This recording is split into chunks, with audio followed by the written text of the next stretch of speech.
Bienvenidos a los que periódicamente nos estamos siguiendo la historia de la biografía del hombre más importante que el mundo ha tenido, Jesucristo, Jesús de Nazaret.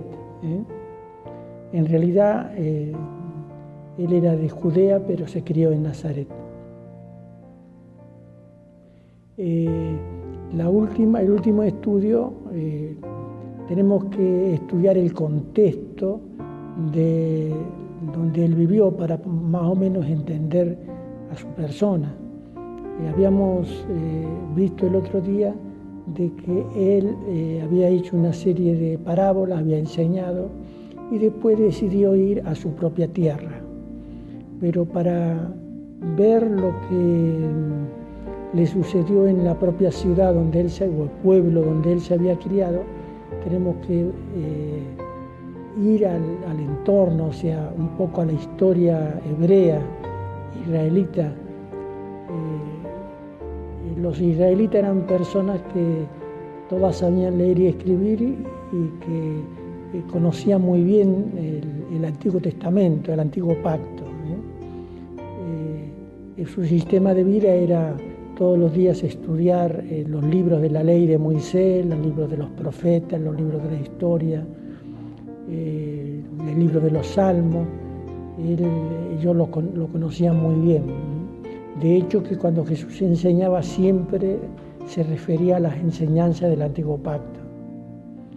Y cuando él fue a su tierra, les contó dos relatos que habían sucedido en la historia hebrea en el siglo IX a.C., cuando eran los grandes profetas como Elías, Eliseo, Oseas, eran profetas que vivieron en esa época. Inclusive Jonás vivió también en esa época. El otro día quedamos de que habíamos visto que él le relató a sus paisanos de que el profeta Elías, uno de los grandes referencias del pueblo hebreo, en vez de ir a la casa de una viuda hebrea, fue a la casa de una viuda fenicia. Yo dije Ciro-Fenicia, pero no es Ciro-Fenicia, porque Siria queda más al norte, era Fenicia. Sidón, Tiro eran ciudades fenicias. Esos grandes navegantes que inclusive venían hasta América con sus barquitos de junco o de papiro, venían hasta América, tenían bases en la península de Florida, donde hoy está la ciudad de Miami o Miami. Y él, Jezabel, era de Sidón, era una mujer fenicia, la esposa del rey que estaba gobernando cuando vivió el profeta Elías. Y Elías, cuando por su palabra no llovió durante 3 años y monedas en Israel, y después por su palabra que empezó a llover de vuelta. El rey que se llamaba Acab, que era un rey también perverso, era el rey de Israel. En ese entonces Israel, el país estaba dividido en 2 reinos, el reino de Judá al sur y el reino de Israel al norte. También se le conoce como Samaria, y la capital era Samaria. El otro día vimos como el profeta Acab, el rey de Israel, cuando Elías le dijo que no iba a llover sino por su palabra, lo buscó por todos los países de su alrededor y no lo encontró. Menos iba a imaginar que iba a estar cerquita de donde había sido su esposa, o de donde era su esposa, de la ciudad fenicia no me acuerdo si era de Tiro o de Sidón, Jezabel, pero eran 2 ciudades fenicias. Dios lo mandó a que una viuda de Sarepta, de Sidón, cerquita de Sidón, le diera de comer durante 3 años y medio. El otro día vimos cómo fue el milagro que produjo, y después también se produjo otro milagro más, que el chico enfermó y murió, y Elías le oró a Dios que tuviera misericordia de esta mujer que lo había atendido por esos años, y Dios le devolvió la vida al nene. Y hoy vamos a ver otro relato que también sucedió después de Elías. El profeta que siguió a Elías se llamaba Eliseo. Elías eligió a Eliseo para que fuera su sucesor.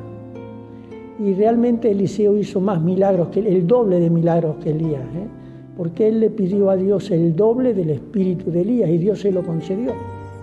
Bueno, hubo unos requisitos que se cumplieron y Dios se lo concedió. Y Eliseo fue más importante que Elías, o sea, hizo el doble de milagros, o sea, tenemos registrado el doble de milagros que había hecho Elías. También vivió en el siglo IX, en el año 850 a.C. En el tiempo de Eliseo había enemistad entre los sirios y los israelitas, siempre andaban en escaramuzas, ahí andaban. Y en una incursión de los sirios a Israel, había llevado prisioneros a algunas personas a Siria. Y entre las personas que había llevado prisioneros a Siria, había una muchacha que terminó siendo sirvienta del general del ejército de Siria, que se llamaba Naamán.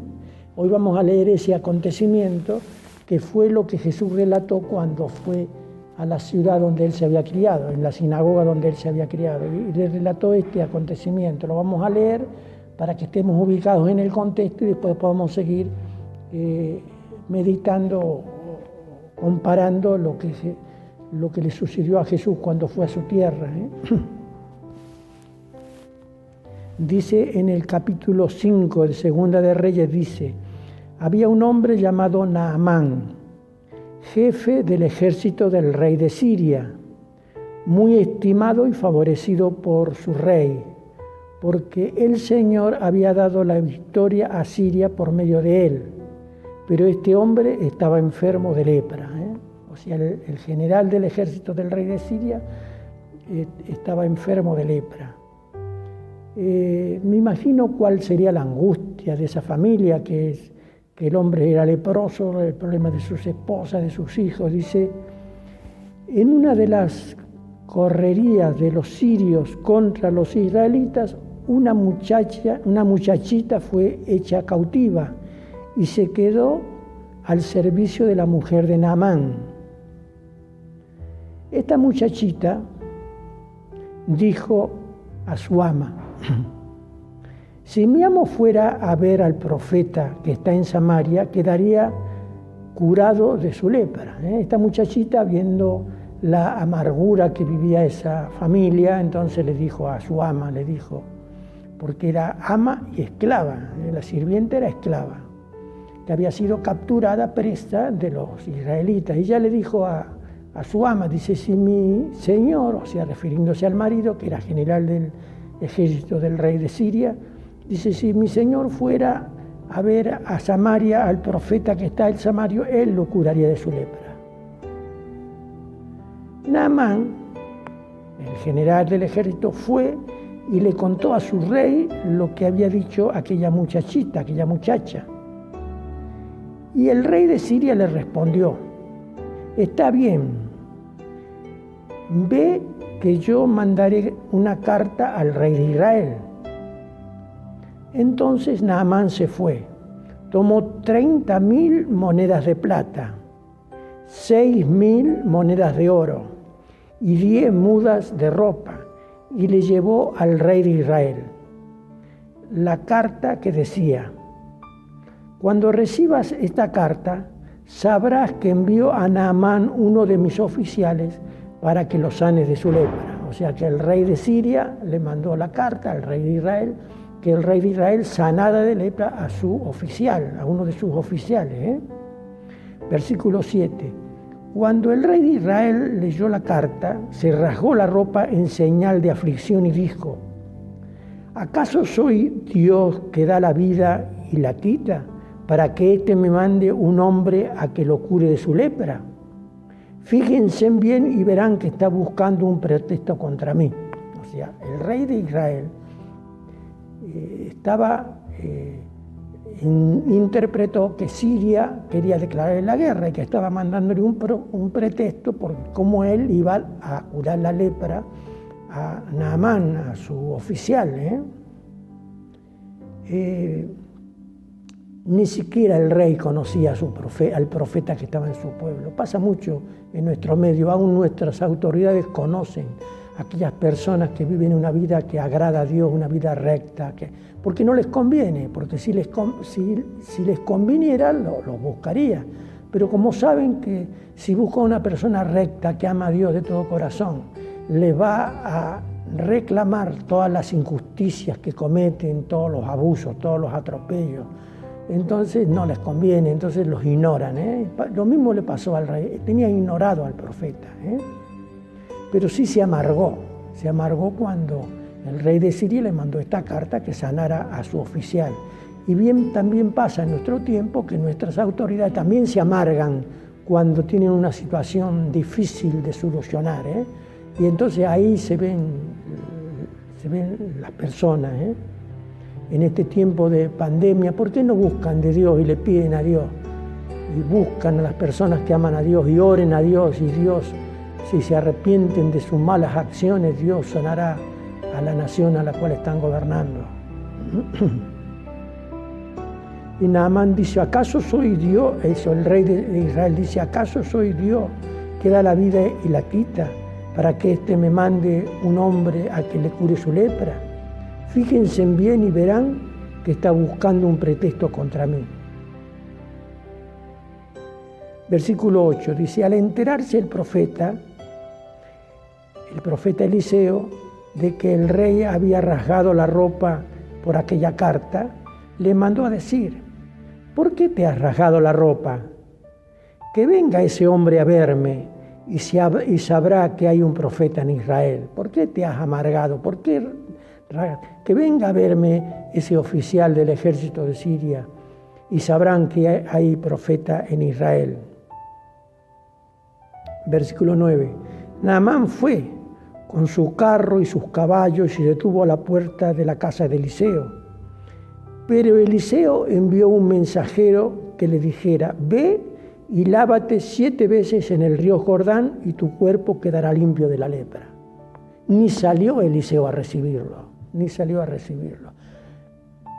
Eliseo era también muy nacionalista, seguramente que odiaba también o les tenía bronca. En aquel entonces estaba la ley del ojo por ojo, el diente por diente, una ley muy antigua, ya de la 10.000 años de antigüedad, de la época de Hammurabi, que después fue tomada esa ley y fue introducida en el antiguo pacto. Seguramente que también odiaba a los... Ni salió a recibirlo, mandó a un mensajero que le dijera, ve y lávate 7 veces en el río Jordán y quedarás limpio de la lepra. ¿Y cuál fue la reacción de Naamán? Dice que Naamán se enfureció, versículo 11. Naamán se enfureció y se fue diciendo, yo pensé que iba a salir a recibirme y que de pie iba a invocar al Señor su Dios y que luego iba a mover su mano sobre la parte enferma y que así me quitaría la lepra. O sea que él ya tenía un preconcepto de lo que él pensaba que el profeta iba a venir delante de él, se iba a humillar en su presencia, iba a hacer lo iba a considerar lo que era general del ejército. Y el profeta le mandó un mensajero que le dijera, ve y báñate 7 veces en el río Jordán y quedarás limpio de la lepra. Pero Naamán se fue enojado. ¿Y qué dijo Naamán? Pregunta, ¿no son los ríos de Damasco, el Habana y el Farfar mejores que todos los ríos de Israel? Acá nosotros nos damos cuenta que había una competencia ahí. Dice, ¿no son mejores nuestros ríos que los ríos acá de Israel, este río de agua turbia, mugriento? Dice, y muy enojado se fue de allí. Pero sus criados se acercaron a él y le dijeron, Señor, si el profeta le hubiera mandado a hacer algo difícil, ¿no lo haría? ¿No lo habría hecho usted? Pues con mayor razón, si solo le ha dicho que se lave usted y quedará limpio. Y menos mal que tenía gente sabia, sus sirvientes, le dijeron a Naamán, que estaba re enojado, que se fue con ira, dice, si el profeta le hubiera mandado a hacer algo difícil, no lo haría. Pasa como en nuestro tiempo, si la gente que está llena de problemas, si uno le manda a hacer una cosa difícil, la hace. Uno lo manda de rodillas a la punta de un monte, que camine de rodillas o gateando, y la gente lo hace. O que vaya a tal basílico, a tal otro, y la gente lo hace. Pero si uno le dice, cree en el Señor, obedece al Señor, arrepiéntete de tu manera de vivir y pídele al Señor que te tenga misericordia, no lo hace. No lo hace la gente. La gente busca cosas difíciles. Somos problemáticos los seres humanos, ¿eh? La gente hace cosas difíciles, pero no cosas fáciles. Pero menos mal que este hombre tenía gente sabia a su alrededor. Y dice, si el profeta te hubiera mandado a hacer algo difícil, ¿no lo hubiera hecho usted? Con más razón, lo manda que se bañe para que quede limpio, ¿eh? Y Naamán escuchó el consejo. Ojalá nuestros gobernantes escuchen los consejos de la gente sabia y sencilla para que hagan acciones que traigan buenas consecuencias al pueblo, ¿eh? Dice, Naamán fue y se sumergió 7 veces en el Jordán, según se lo había ordenado el profeta. Dice, y su carne se volvió como la de un jovencito y quedó limpio. Entonces él y todos sus acompañantes fueron a ver a Eliseo. Al llegar ante él, Naamán le dijo, ahora sí Eliseo lo recibió en la puerta de su casa. Fueron a verlo y estando ante él, Naamán ahora es el que le dice a Eliseo, ¿Y qué le dijo? Dice, ahora estoy convencido de que en toda la tierra no hay Dios sino solo en Israel. Mire qué declaración de fe que tuvo este hombre. Ahora estoy convencido de que en toda la tierra no hay Dios, solamente en Israel, solamente en Israel. Ojalá que la gente de hoy día se arrepienta de su manera de vivir y se vuelva a Dios y tenga una declaración de esta, que reconozca que eres el Rey soberano de toda la tierra y que Dios se haga cargo de su vida. ¿Y qué le dijo Naamán a Eliseo? Dice, por lo tanto, te ruego que aceptes un regalo de este servidor tuyo. Pero Eliseo le contestó, juro por el Señor que me está viendo que no lo aceptaré. La bendición no se vende por plata. ¿Cuántas iglesias nuestras venden la bendición? ¿Cuántas iglesias? La iglesia romana vende la bendición. Las iglesias evangélicas venden la bendición. Los líderes de las iglesias, vengan, den al Señor para que Dios los bendiga. Están vendiendo la bendición. Los que conocen la Biblia, el mago que estaba en Samaria, en esta misma, donde estaba este rey de Israel, que tenía embaucada a la gente cuando fue Felipe y después quiso comprar la bendición, y fue un problema para la iglesia primitiva, porque él también después vendía la bendición por plata. Hay mucha gente que se aprovecha de la fe de la gente y vende, y eso es lo que a veces trae consecuencias negativas dentro del reino de Dios, que es la iglesia. Dice, y Eliseo no aceptó, porque la bendición de Dios no se vende, no se vende. Dice Eliseo, juro por el Señor que me está viendo que no lo aceptaré. Y aunque Naamán insistió, Eliseo se negó a aceptarlo. Entonces Naamán dijo, en este caso, permite que me lleve 2 cargas de mula de tierra de Israel, porque este servidor tuyo no volverá a ofrecer holocaustos ni sacrificios a otros dioses, sino al Señor. Miren lo que es una conversión. Naamán le dijo, permíteme que lleve 2 cargas de tierra, o sea, 6 bolsas de tierra, porque una mula carga 3 bolsas de tierra como máximo.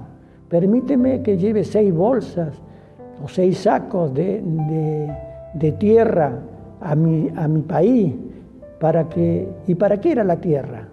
Para hacer un altar, para adorar a Dios, al Dios de Israel, dice, porque dice, en este caso permite que me lleve 2 cargas de mula de tierra de Israel, porque este servidor tuyo no volverá a ofrecer sacrificios ni holocaustos a otros dioses, sino al Señor. Solamente ruego al Señor que me perdone una cosa, que cuando mi soberano vaya a adorar al templo de Rimón y se apoye en mi brazo y yo tenga que arrodillarme en ese templo, que el Señor me perdone por esto. Eliseo le respondió, ve tranquilo. Fíjense lo que es una conversión. Ojalá que hoy día, yo conozco gente que Dios lo ha bendecido, Dios lo ha sanado, pero que después viven como cualquier hijo de vecina, no siguen a Dios, no son agradecidos. Y hay que ser agradecido en la vida. Así que este relato de que Naamán, el sirio, vino a Israel y que el profeta Eliseo lo sanó, o sea, Dios por medio del profeta Eliseo lo sanó, y que ese Naamán se convirtió en un seguidor de Dios, se convirtió en israelita, se convirtió en un seguidor de Dios y se llevó tierra para hacer un altar para adorar a Dios, pero como él era súbdito del rey, entonces tenía que obedecer al rey, tenía que ir según la costumbre de aquel entonces. Cuando el rey iba a adorar a su Dios en Siria, en Damasco, tenía que estar él ahí, el rey se apoyaba sobre su brazo y él tenía que también ponerse de rodillas. Le dice, solamente que me perdone, que yo me voy a tener que postrar por orden del rey, y Eliseo le concedió. O sea, un hombre espiritual que no era sectario, no era legalista. Nosotros somos tan legalistas. A veces suceden cosas en la vida que uno no tiene más remedio que hacer, pero Dios entiende en nuestro corazón que uno solamente ama a Dios de corazón. Bueno, esta historia le quería contar hoy, que fue lo que Jesús relató. Ya el domingo que viene vamos a leer lo que Jesús relató en la ciudad donde él se había criado, y les contó esta historia, la historia de Naamán, y les contó la historia de la mujer que había dado de comer a Elías, el profeta anterior a él, unos 20, 30 años antes. Bueno, que Dios lo bendiga si en algo le es útil. Este relato está en Segunda de Reyes, capítulo 5.